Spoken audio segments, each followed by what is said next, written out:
Start. Bangladesh जैसी अराजकता में डूबा हुआ है, उससे वह केवल आत्मघात की ओर ही बढ़ता हुआ नहीं दिख रहा है, बल्कि भारत के लिए खतरा भी बढ़ा रहा है।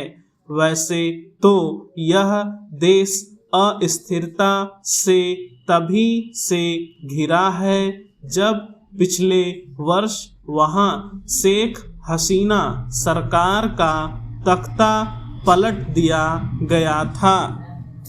लेकिन बीते दिनों हालात तब बिगड़े जब तख्ता पलट में शामिल एक छात्र नेता को गोली मारकर हत्या कर दी गई।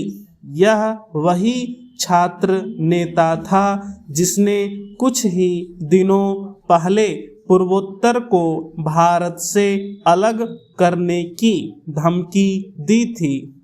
उसकी मौत की खबर आने के बाद अराजक तत्व सड़कों पर उतर आए। उन्होंने बांग्लादेश के 2 प्रमुख अखबारों के दफ्तरों में आग लगाई।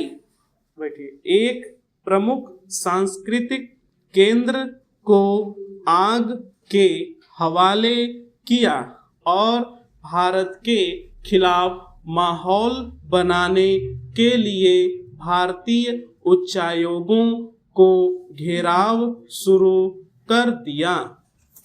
चूंकि हिंसक भीड़ भारतीय उच्चायोग के भवनों में घुसने पर आमादा थी, इसलिए वहां वीजा सेवाएं बंद करनी पड़ी।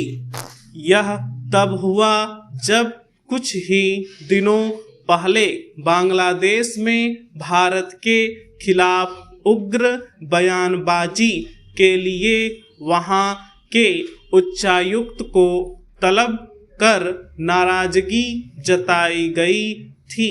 बांग्लादेश में भारत के खिलाफ जहर उगलने वाले ही नहीं, बल्कि अल्पसंख्यकों और विशेष रूप से हिंदुओं पर हमले करने वाले भी बेलगाम हैं।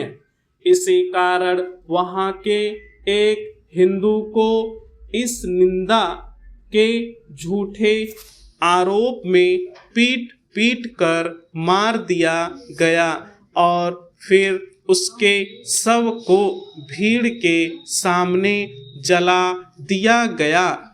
बर्बरता की यह पराकाष्ठा उस बांग्लादेश में देखने को मिल रही है जहां की अंतरिम सरकार के प्रमुख नोबेल पुरस्कार विजेता मोहम्मद यूनुस हैं। अब इसमें कोई संशय नहीं कि मोहम्मद यूनुस कट्टरपंथियों के साथ साथ भारत विरोधी तत्वों के हाथों में खेल रहे हैं और उन्हें सह भी दे रहे हैं। इसकी अनदेखी नहीं की जा सकती कि पिछले दिनों भारत विदेश मंत्रालय की संसदीय समिति ने बांग्लादेश में कट्टरपंथी तत्वों के साथ पाकिस्तान और चीन की घटनाएं भारत को संकट में डालने वाली हैं। यह संकट अब और भी अधिक घना दिखने लगा है। बांग्लादेश के हिंदुओं की जान तो आफत में ही है, वहां भारतीय हितों के लिए भी खतरा पैदा हो गया है।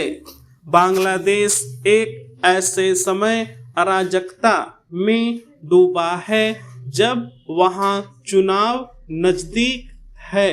अब इन चुनावों का सही तरह होना संदिग्ध है।